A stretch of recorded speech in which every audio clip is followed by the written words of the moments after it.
Continuamos en Foco Político con Carlos del Pozo a través de Ahora TV Canal 3 Digital. En esta tarde, pues, la conversación política a continuación será con un dirigente del Partido de la Liberación Dominicana, subsecretario de Asuntos Jurídicos. Nos acompaña Omar Diloné. Buenas tardes, Omar, ¿cómo estás? Buenas tardes a usted y a la audiencia que sigue este programa. Gracias por estar aquí. Omar, dos cosas. El Consejo Nacional de la Magistratura, que fue convocado para evaluar a 3 miembros de la Suprema Corte de Justicia. He visto reacciones de la comunidad jurídica que esperaban de que por lo menos uno de los magistrados fuera ratificado en la posición, pero definitivamente pues la votación con el voto calificado del presidente Abinader determinó que ninguno de los 3 que se postularon pues se van a mantener en sus posiciones después de estar un periodo de 7 años. ¿Tu valoración sobre esta decisión? Bueno, hay 5 vacantes en el Poder Judicial ahora mismo y 3 de ellas se evaluaron por el término de su periodo, que fue 7 años. Los jueces que fueron evaluados demostraron pericia técnica, un buen desempeño, un nivel ético muy bueno.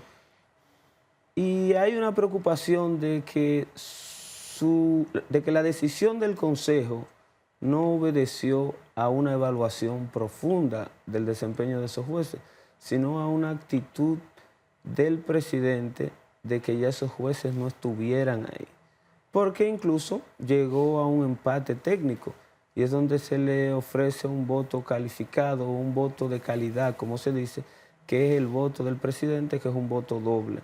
Y ahí se vio que el presidente no actuó de manera prudente con respecto al voto que se debía ejercer con cierta responsabilidad, con cierto criterio, no en base a cuestiones subjetivas, sino en base a las evaluaciones técnicas que se hicieron, a las evaluaciones desde el punto de vista ¿Qué tú ético entiendes que y el debió, desempeño que tuvieron. qué tú entiendes que debió entonces, como dice que no fue prudente la decisión del presidente con ese voto calificado, qué tú entiendes que debió hacer? No fue prudente porque una parte importante del Consejo y los informes que tenía el Consejo sobre el desempeño de esos jueces decía que tenían que seguir en sus funciones porque habían observado un comportamiento correcto en la judicatura. Pero el presidente, en la conformación del Poder Judicial, en una actitud política, decidió que esos jueces no continuaran. Y estamos en un sistema presidencialista donde ese voto calificado el presidente puede decidir en el Consejo. Pero en otras ocasiones no ha sido igual con otros presidentes a la hora de tomar la decisión de que no continúen otros magistrados en la Suprema Corte de Justicia, por ejemplo. No, no ha sido así. Es la primera vez que se ve un empate Okay. en la decisión con respecto a la continuidad de jueces. Siempre es verdad que el Ejecutivo tuvo mucho más apoyo, o el oficialismo tuvo más apoyo en el Consejo para elegir los jueces, pero ahora hubo un empate donde había que decidir. Eso le dice también la calidad de jueces que se estaban evaluando y el desempeño que hubo ahí. Entonces hay cierta preocupación porque el oficialismo busca configurar no solo la Suprema Corte, sino todas las altas cortes con ciertos candidatos que le favorezcan en determinadas situaciones. Nosotros no hablamos de las competencias que tienen esos jueces y los que han sido electos. Todos son competentes, pero ciertamente no se puede negar cierta afinidad de algunos con el oficialismo. Omar, ¿qué juez tú crees que ha llegado a ocupar una posición en una alta corte que no haya sido empujado o auspiciado por la clase política o por la clase económica? ¿Tú crees que hay alguno que haya podido llegar simplemente por sus méritos? Sí, la gran mayoría en la historia de la judicatura, aunque ha sido impulsada por la parte política, porque he de recordar que el Consejo Nacional de la Magistratura es un consejo político. Pero lo que se busca ahí es la objetividad, que lo que llegue a las altas cortes sea lo mejor y no responda a intereses que mañana perjudiquen. Una decisión importante, por ejemplo, a nivel electoral, que tenga que ver con la decisión de un juez o uno de los votos, que sea afines a un partido pudiera decidir una elección. Y eso afecta a la democracia. Entonces, lo que se busca es que sea lo más objetivo posible la elección. Y eso poniendo un ejemplo en la parte del Tribunal Superior Electoral. No hablemos ni siquiera de la judicatura en el sentido de la Suprema Corte. Y lo que implica también elegir un presidente de la Suprema Corte que tiene influencia en todo el organigrama judicial con respecto al Tribunal Superior Administrativo, que es muy importante y que toma decisiones muy políticas con respecto a la administración pública, y también en la propia Suprema Corte y mucho más abajo en la jurisdicción penal.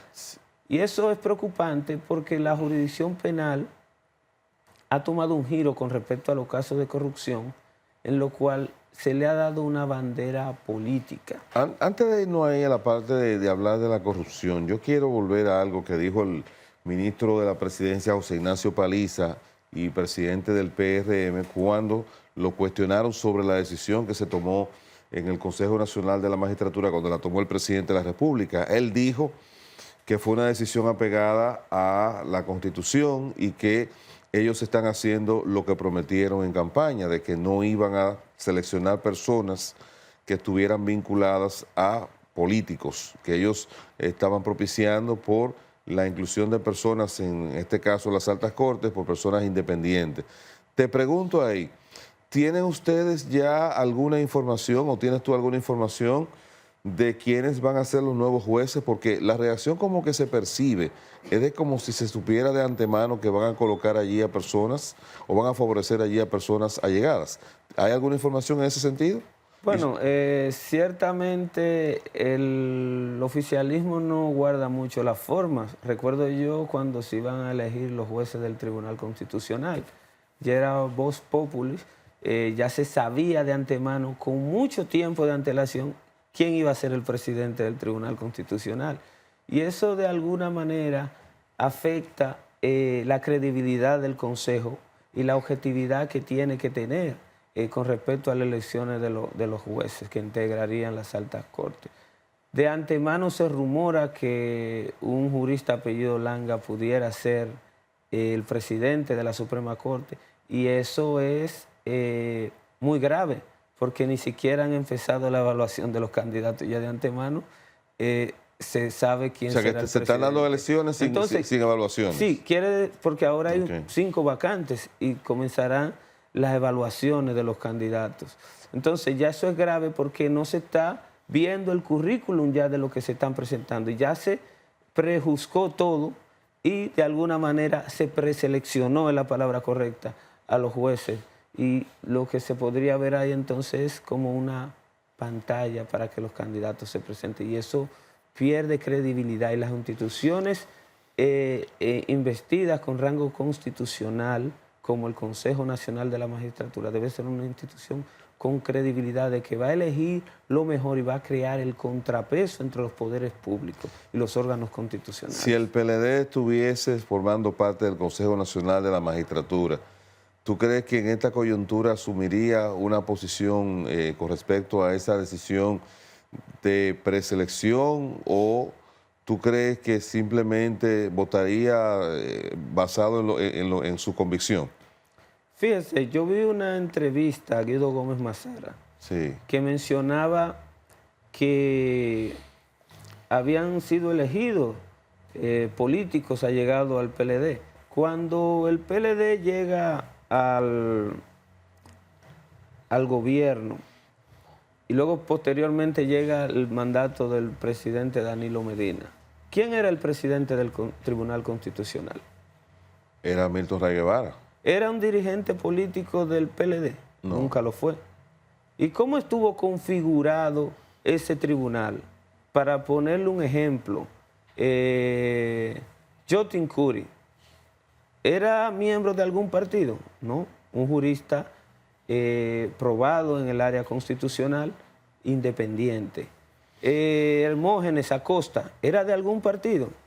Para citarle un nombre, era un jurista independiente. Nosotros tuvimos un criterio de elegir los jueces y lo mejor que pudiera llegar al Tribunal Constitucional y que obrara con independencia. Eso para citar un ejemplo. Ellos...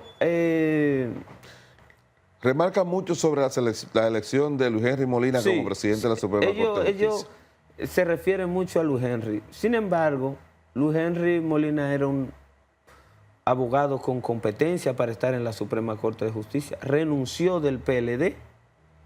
Entonces, es un ciudadano que seguía los lineamientos de la Constitución para poder aspirar a eso. Y nunca ha favorecido al PLD, porque en el mandato de Luis Henry Molina es donde el PLD ha tenido más investidas en los casos de corrupción, supuestamente. Entonces, el PLD obró de manera objetiva en la Junta Central Electoral, quien al momento de producirse la suspensión de las elecciones toma una decisión que perjudica al PLD. Era del PLD. Y quien tenía el poder en ese momento era el PLD. Por consiguiente, el PLD ha hecho un ejercicio democrático en la elección de los jueces de las altas cortes y de los demás órganos constitucionales. Viendo entonces, por ejemplo, para citar un caso muy importante, y por eso hizo la modificación constitucional del 2024, para elegir el Procurador General de la República. La forma en que se configuró en la Constitución el Procurador General de la República no fue la correcta, porque no se permitió que existiera una gama de opciones, sino que el que llevara al presidente, ese era el que el Consejo le iba a aprobar. Solamente le pedía al Consejo que tuviera unas condiciones. Y claro, la candidata que llevó tenía las condiciones, pero todos sabemos cómo ha sido utilizada esa candidata para atacar como arma política a la oposición. Lucha contra la corrupción. ¿Tú crees que, porque se ha dicho que el movimiento que ha hecho el partido oficial a través de comenzar a colocar sus propios jueces o allegados en las diferentes instancias judiciales, se debe a que está proyectando que si hay una salida del poder en el 28, quiere evitar persecuciones? ¿Tú crees que realmente estén dadas las condiciones para que en el 2028 el PRM salga del poder? ¿Y tú crees que el objetivo de esas decisiones que se van a tomar de cara a las altas cortes tienen que ver con un blindaje para evitar persecuciones políticas o persecuciones judiciales? Bueno, de que las condiciones se están dando para que el PRM salga en el 2028 es evidente. Hay un deterioro en los servicios públicos, no hay un solo servicio público que funcione de manera eficiente, no hay un solo problema resuelto desde que el PRM llegó al gobierno, y los escándalos de corrupción son uno tras otro, tras otro, tras otro. Pareciera que no tienen fin. Cuando usted cree que ya superó un tema, viene otro tema. Cuando usted cree que Senasa está en el ojo de la palestra, viene Inavíe. Cuando Inavíe está azotando, viene Intran, y se mantienen todos, y vendrán muchísimos más. Por lo tanto, nosotros entendemos que la población, ante este hartazgo de la comida cara, ningún servicio sirve, los apagones forman parte del diario vivir del dominicano, es muy probable que el PRM salga del poder. ¿Tú crees que quieren blindarse entonces con los movimientos políticos que están haciendo tanto en el Consejo Nacional de la Magistratura como la misma conformación del Ministerio Público, el Ministerio de Justicia? Bueno, entendemos que eso es lo que se busca, porque cuando tú pones jueces que son afines y configura todas las altas cortes con personas que, aunque no pertenecen a tu partido, no tienen que pertenecer. Todo el mundo sabe las relaciones y la vinculación. En este país todo el mundo se conoce. Entonces, eso es lo que de alguna manera se entiende que se busca con eso. Porque lo que queremos es, el PLD, la posición del PLD, es que se elija lo mejor para las altas cortes, lo más objetivo, los jueces que tengan mejor desempeño y que no tengan ninguna vinculación con partido alguno, o por lo menos, porque todo el mundo de alguna manera tiene esa afiliación por algún partido, vamos a decirlo así. Una preferencia. Esa preferencia por un partido político, porque todos votamos, pero que no tenga a la hora de tomar decisiones ningún compromiso con partido político alguno.